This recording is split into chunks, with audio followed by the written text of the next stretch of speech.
One of the biggest mistakes I see musicians make is relying on one income stream, no pun intended.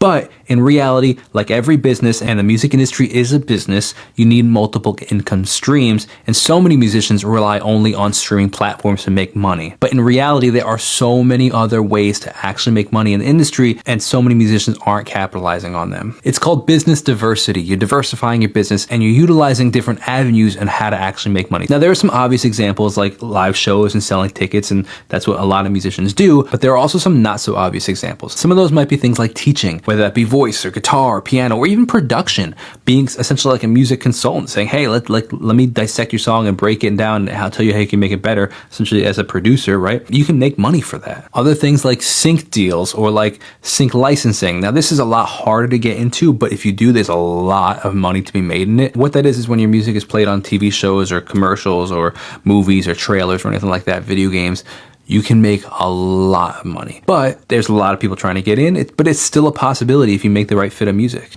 A very unique one is affiliate marketing or affiliate income. And that's when you have some sort of following and you say, hey, use my link to buy this. And it could be as simple as use my Amazon link to buy whatever you're buying on Amazon. And it's pretty amazing because you can actually make quite a bit of money, and all people are using is your link, and that's it. Whether they buy a computer, whether they buy toilet paper, whether they buy anything in between, you make money on it. The last one is pretty obvious because a lot of musicians, professional musicians like A-list musicians do it, but a lot of smaller musicians don't, and that is merch. So many musicians leave money on the table because they're not making merch. And at this point in the industry, it is unacceptable because it has become so easy. 15 years ago, it was a hassle to make merch because you had to buy the inventory, you had to store it, you had to ship it, you had to lug it everywhere.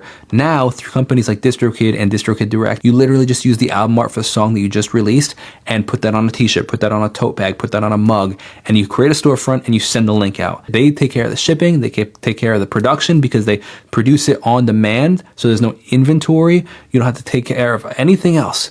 They take care of it all, and then you just collect the money. It has become that simple. And if you are a musician and you are not making merch, that you are absolutely hands down leaving the easiest way to make income off the table. So definitely, if you're a musician, consider different ways that you can make income, because look, it's difficult in the music industry and you want to find every way to keep yourself sustainable in that industry as possible. So in addition to streaming income, whether it be teaching, sync deals, live shows, or particularly merch, you absolutely need to step up your game. With Blockstage, you keep 100% of your royalties. No surprise fees, no long delays. Visit blockstage.co or download at blockstage.co/download.